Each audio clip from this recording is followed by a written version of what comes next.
Welcome to movers and shakers. जब से monsoon और इलेक्शंस का मौसम एक साथ आया है तब से हर एक देशवासी का बड़ा बुरा हाल है। बारिश और भाषणों की बौछारें एक साथ झेलनी पड़ रही। पिछले दिनों ऐसे ही बौछार, मेरा मतलब है भाषण में सोनिया जी ने कहा, कांग्रेस पावर में आते ही ट्रांसपेरेंट पॉलिसी अपनाएगी, जनता से कोई चीज छुपाई नहीं जाएगी। वाह, आर पार की इस लड़ाई में क्या आइडिया निकाला है, हर चीज आर पार दिखाई देगी। बहरहाल कल जब मेरी उनसे मुलाकात हुई तो मैंने पूछा, मैडम ट्रांसपेरेंट पॉलिसी के लिए आपने क्या क्या तैयारी की है? तो वो बोली, अभी हमने पार्टी ऑफिस को शीशे का बनवाना शुरू कर दिया है। ऐसा करने से जनता अंदर की सारी चीजें साफ साफ देख पाएगी। वाह, तब तो कमाल हो जाएगा। लेकिन ऑफिस की फाइलों में जो कुछ भी होगा वो तो गुप्त ही रहेगा ना? नहीं है, फाइल्स के सारे पन्ने भी ट्रांसपेरेंट प्लास्टिक शीट्स के होंगे। ये रहा सैंपल, उन्होंने कल दिया था, बिल्कुल ट्रांसपेरेंट। ये देखिए। मैंने जब पूछा कि और क्या क्या ट्रांसपेरेंट होगा तो वो बोली, सब कुछ। मैंने तो केटरिंग वाले को बोल दिया है कि वो पतली रोटियां और पानी जैसी दाल सब्जी बनाई जैसी ढाबों में बनती है। फिर इस ट्रांसपेरेंसी का असर सारे देश में फैल जाएगा।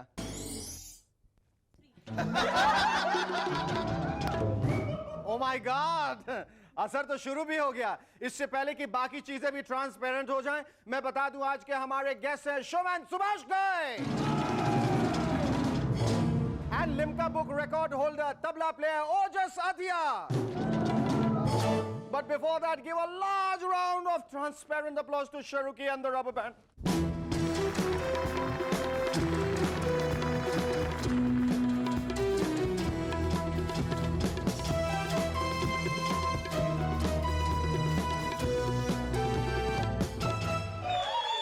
Hello, welcome back. I'm SSN. You watching? ये सारे जमाई राजा एक ही जगह इकट्ठे हो गए। आज से साल भर पहले तक मैं कितना आजाद था। बीवी की मौजूदगी में जब किसी गर्लफ्रेंड का फोन आता तो मैं कहता, हेलो राजेश, यार आज तो मैं जरा बिजी हूं, कल मिलूंगा। और हाँ सुनो, टिंकू को मेरी तरफ से खिची दे देना, समझे ना? Okay bye. और अब जब से बीवी मायके से कॉलर आईडी फोन ले आई है, सब चौपट हो गया है। जब भी कॉल आता है तो वो फोन में नंबर देखते ही बता देती है कि किसका कॉल है, जूलिया का, शिवानी का या फिर पूजा का। वो एक्सचेंज से सारे नंबर्स पता कर चुकी है। लानत है यार ऐसी साइंटिफिक खोज में। कल मुन्ना टपोरी सड़क पे भीख मांगता मिल गया, दे दे बाबा दे दे, अल्लाह के नाम पे दे। जब मैंने कारण पूछा तो बोला, बाप ये आईडी फोन ने हमारा धंधा ही चौपट कर दिया है। फोन करके रैंसम मांगो तो पैसे की जगह 10 मिनट में पुलिस आ जाती है। जिसने ये कॉलर आईडी बनाया उसको बद्दुआएं देता हूं, मेरी तरह वो और उसका पूरा खानदान भीख मांगेगा। इन दिनों रामविलास पासवान साहब का बस एक ही चुनावी मुद्दा है और वो है बिहार से लालू जी को बाहर करना। पिछले दिनों एक प्रेस कॉन्फ्रेंस में एक पत्रकार ने उनसे पूछा, पासवान साहब लालू जी को बिहार से बाहर करने के लिए आपने कैसी स्ट्रैटेजी प्लान की है? इस पर वो बोले, इसके लिए हम बिहार के सभी हलवाई भाइयों को अपने साथ मिला लिया हूं। हलवाई? पर वो लोग लालू जी का क्या बिगाड़ लेंगे? हमारे कहने से सभी हलवाई अपने समोसों में आलू की जगह गोभी, बैंगन और मटर डालना शुरू कर देंगे। अब न रहेगा समोसे में आलू, न रहेगा बिहार में लालू। पिछले दिनों मैंने आपको बताया था कि बीजेपी के नेता इलेक्शंस की वजह से यंग, स्लिम और स्मार्ट बनने की कोशिश में, पर असल बात तो यह है कि उनके पास जॉगिंग, एक्सरसाइज वगैरह के लिए टाइम ही कहां है। अजी टाइम को गोली मारी। डॉक्टर शेखर सुमन के नुस्खे अपनाइए और अपने बिजी शेड्यूल में ही स्लिम, ट्रिम और यंग बन जाइए। फॉर्मूला नंबर 1, सबसे पहले अपने मोबाइल फोन को खिड़की से बाहर फेंक दीजिए। ले भाई, और बाकी के सारे फोन घर की पहली, दूसरी और तीसरी मंजिल पे रखवा दीजिए। क्या कहा दीनू काका? वाजपेयी जी का फोन 3rd फ्लोर पे है, उनसे कहो मैं अभी आया। क्या कहा हरिया? अडवाणी जी का फोन ग्राउंड फ्लोर पे है, उनको कहो होल्ड करें मैं अभी आया। इसी तरह से आप सारे फोन कॉल्स भी अटेंड कर लेंगे और ऊपर नीचे की भाग दौड़ में एक्सरसाइज होगी। सो अलग। फॉर्मूला नंबर 2, आपको रोजाना किसी न किसी ऑपोजिशन वाले के खिलाफ भाषण तो देना ही होता है। इसके लिए आप उस विपक्षी लीडर की फोटो जमीन पे रखिए और उस पर कूद कूद के भाषण याद कीजिए। इससे 3 फायदे होंगे। एक तो आपके दिल की भड़ास निकल जाएगी, दूसरे आपको भाषण जल्दी याद होगा और तीसरे आपकी मुफ्त में जॉगिंग भी हो जाएगी। आजकल सुभाष घई की फिल्म ताल के काफी चर्चे हो रहे हैं। ताल फिल्म के बारे में हरियाणा के एक गांव में आपस में बहुत सीरियस डिस्कशन चल रहा था। एक बोला, ओ ये ताल भी कोई नाम हुआ रणवीर? दूसरा बोला, अरे बावड़े ये ताल नहीं ताली होगा। ताली रे वही जो 2 हाथों से बाजे वो ताली। तीसरा बोला, ओ सुभाष जी बड्डे ही की मात्रा के बंसीलाल लगावेगा। इतने में एक और आवाज आई, यो ताली नहीं ताली होवेगा। रे खागड़ बरसात के कट्ठा पानी को भी ताली बोले। सुभाजी ताली रखना था तो नैनीताल के बुरा था। बेरा नई ताल फिल्म का क्या होवेगा? अरे बावली बूस होना के हिट हो गई तो सुरताल, नहीं तो हड़ताल। Our guest on Movers and Shakers tonight is none other than the Pasha of glamour, gloss and glitz. Ladies and gentlemen, please welcome the one and only showman, Subhash Ghai.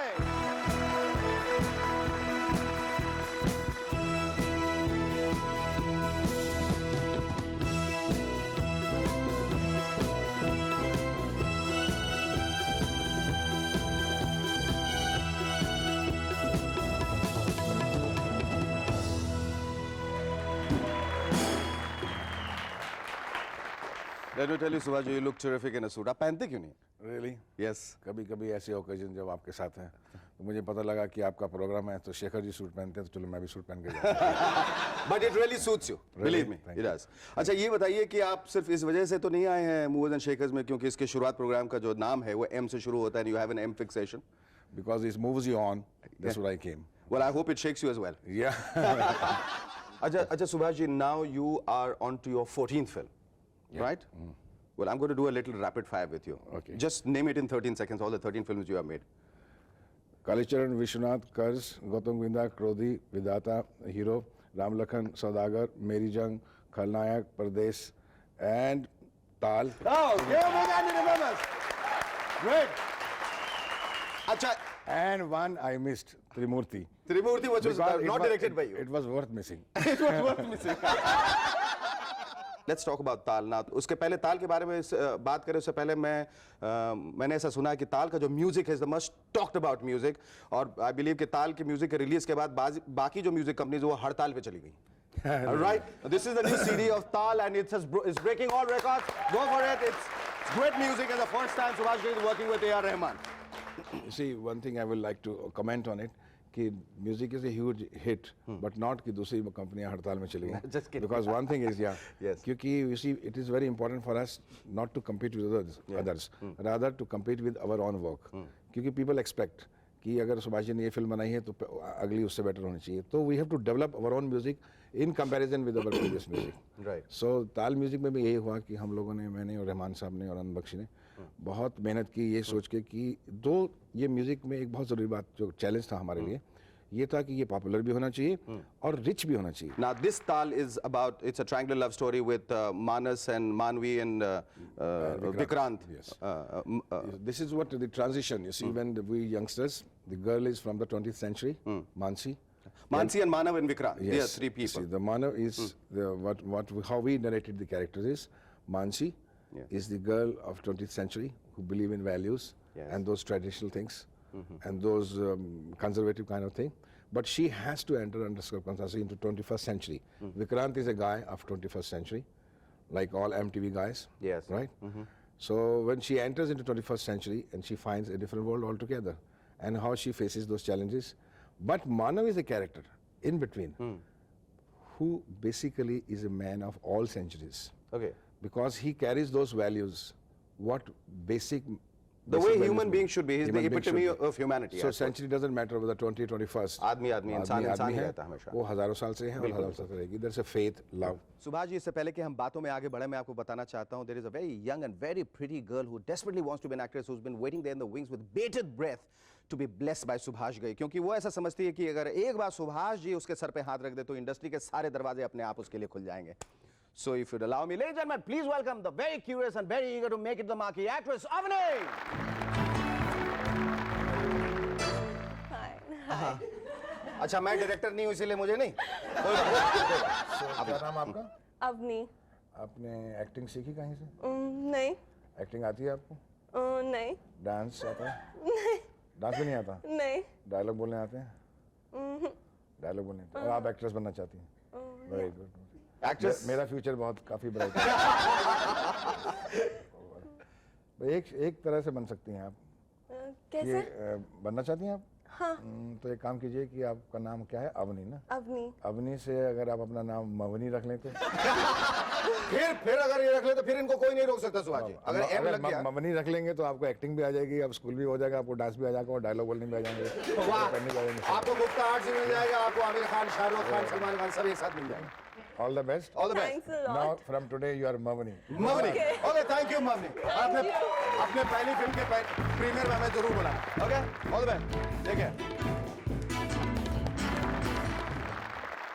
So talking about Moini and talking about Madhuri Dixit, talking about Manisha Koirala and talking about Mahima, ये M का क्या fixation है सुभाष जी? आज बता दीजिए. क्या सही इसके पीछे क्या मंशा क्या है आपकी?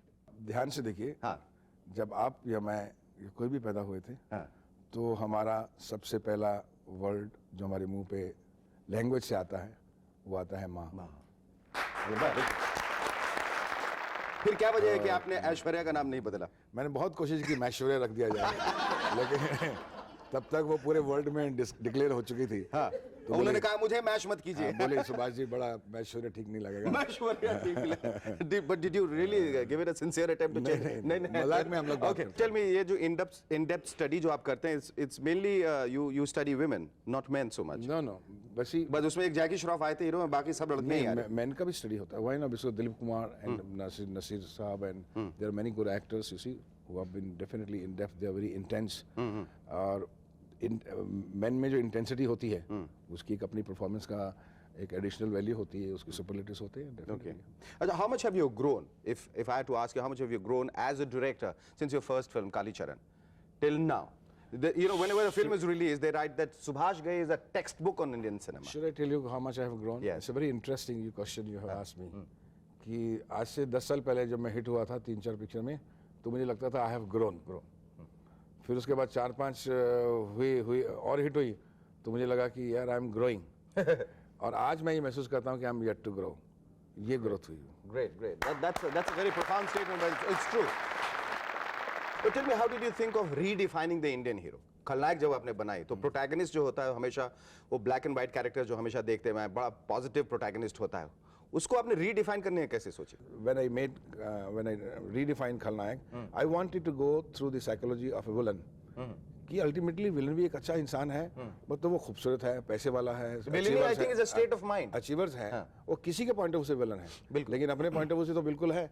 वो अपने घर वालों का ख्याल रखता है. He is kind also, he is good also. तो why not to make a film from the villain's point of view and try to study that he is so confident he accepts that I am a villain. खलनायक कहता है कि मैं खलनायक हूँ. So that is why we are making film nowadays. Even Taal mein, if you see, the girl is stuck between the two righteous men. So Anil, he is also right. He is a man of 21st century, and Manav is also right. So आज right to right का point of view का conflict. बिल्कुल. Talking about Taal, which has been the most memorable shot or incident in the film? Taal mein there are a lot of memorable moments. You see, if I tell you, I need 1 hour program. But interestingly, because it's a Mover and Shaker program, so and particularly Shaker's program, so I must tell you, कि अभी recently मैं Toronto में shooting कर रहा था और there was a scene between Anil Kapoor and Aishwarya Roy, जहाँ अनिल कपूर उसे कहता है कि I'm in love with you and can I kiss you? तो वो उसके पास जाता है और उसको ये डायलॉग में ये बोलना था बड़ा इमोशनल होके, I'm in love with you, can I kiss you? कि मानसी कैन आई किस यू. तो वो घबरा जाती है कि ये क्या कह दिया उसने. फिर और नज़दीक जाता है, कैन आई किस यू. बहुत इमोशनली और इंटेंस तरीके से कहना था.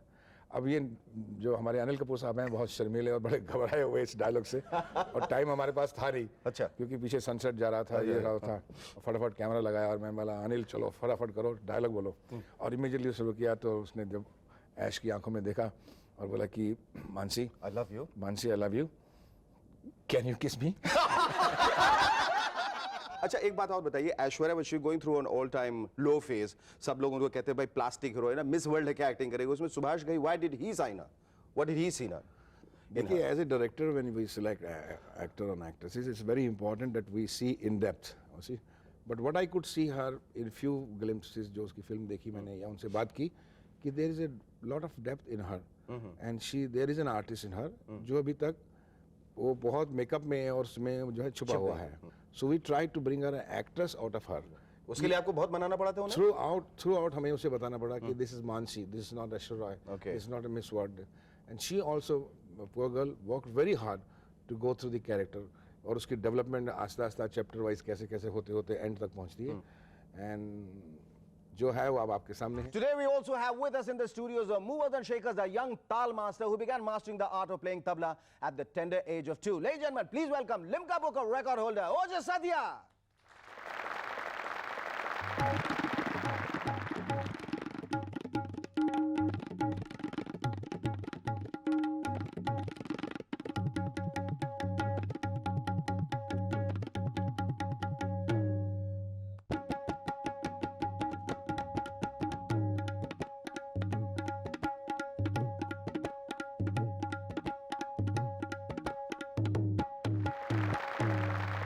Great, बहुत बढ़िया.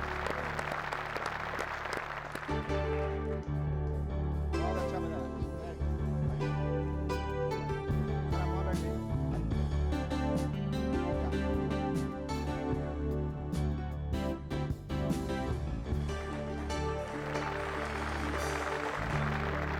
तुम तबला सीख के पैदा हुए थे क्या? नहीं. दुनिया में आने के बाद सीखा? हाँ. किसी ने कहा या खुद ही पकड़ लिया था तबला? नहीं, मेरे को बहुत शौक था. तो कैसे बताया पापा मम्मी को कि मैं तबला बजाना चाहता हूँ? जब भी हम गांव में रहते थे, तभी हम लोग सत्संग के लिए जाते थे. अच्छा. हमारे गुरु के यहाँ. तो उधर गया, तभी मैं मेरे मम्मी के गोद में बैठा था. ओह. तभी मैं 6 महीने का था. फिर सत्संग खत्म हुआ, फिर मैं अपने घुटने पर चलते चलते थपाने लगा तबले को. ओह, तुम तो कृष्ण के अवतार नजर आ रहे हो मुझे. फिर और बढ़ते गया. फिर उसके बाद मेरा 4 साल का था, तभी मैंने फर्स्ट परफॉर्मेंस दिया हमारे गांव में, आकोट में. उसके बाद मेरा लिम्का बुक ऑफ रिकॉर्ड्स में नाम आया. फिर सब छोड़ के इधर आ गए. अच्छा. फिर लिटिल वंडर शो स्टार्ट हुआ.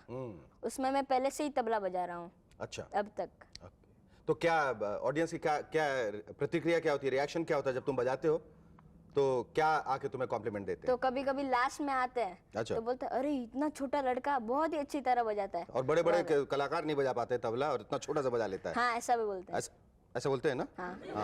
अक्सर मैंने देखा जो अच्छे अच्छे कलाकार के नाम पे जो आते हैं तबलची और तबला बजाने वाले, वो फोड़ डालते हैं उसको, तोड़ डालते हैं, बजा नहीं सकते, क्योंकि उन्होंने 2 साल की उम्र से शुरुआत नहीं की और तुमने की, इसलिए तुम चाइल्ड प्रोडिजी बन गए और वो वैसे के वैसे ही रह गए. Thank you, it was lovely talking to you. Thank you very much.